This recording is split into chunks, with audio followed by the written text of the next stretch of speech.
Sadhguru, I read in one of your question answer sessions that you were referring that even meditation is not the thing. Like, I mean, maybe it's a confusion to me. Right?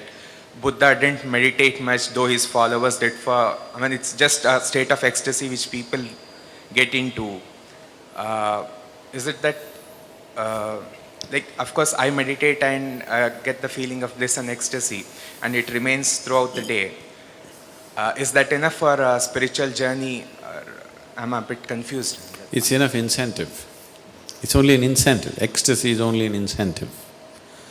If it's painful, would you do it? No. So you feel blissful and ecstatic, that's only an incentive, that's not the goal. So Buddha was ecstatic? No, Buddha was never ecstatic. Did you ever see him dancing? He just sat like this.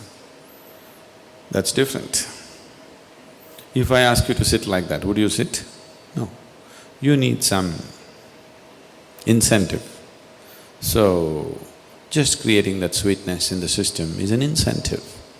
And above all, if you are feeling ecstatic within yourself, you become a better human being, isn't it?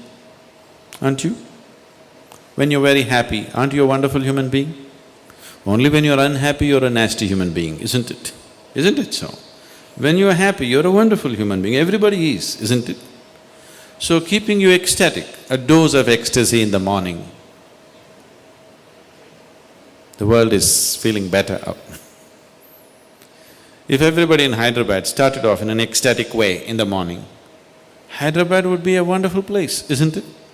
They start with tension, so it's something else is happening. So ecstasy is not the goal of meditation, it is just an incentive to keep you going, because otherwise you wouldn't go.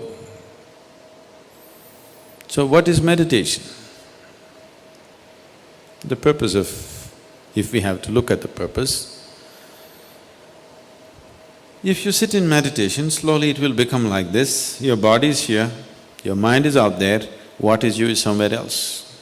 Once these three things are happening separately, once there is a space between you and the body, between you and the mind, this is the end of suffering. Once the fear of suffering is taken away, only then you will keep your instinct of self-preservation down, otherwise you won't keep it down. As long as the fear of suffering is there, you will not keep the instinct of self-preservation down. The only reason why you are naturally not spiritual is because you have empowered your instinct of self-preservation too much.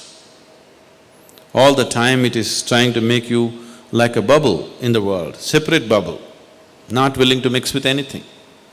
So unless you keep your instinct of self-preservation down, you will not become spiritual in any way. You will not know life as one happening. You will always be an individual, trapped. Have you noticed even in your general life, when you're very happy, you keep your guards down?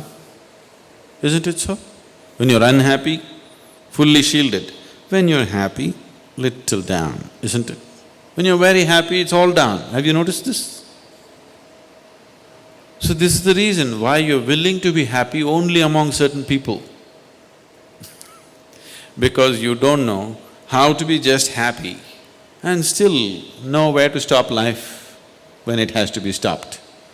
You're willing to be happy only with 5 people in your life because you think that is the only safe atmosphere where you can be happy, because you have always understood happiness as a certain vulnerability. See, just say you walk on the street and you smile at anybody, they look like this. Why? What's their problem smiling back at you?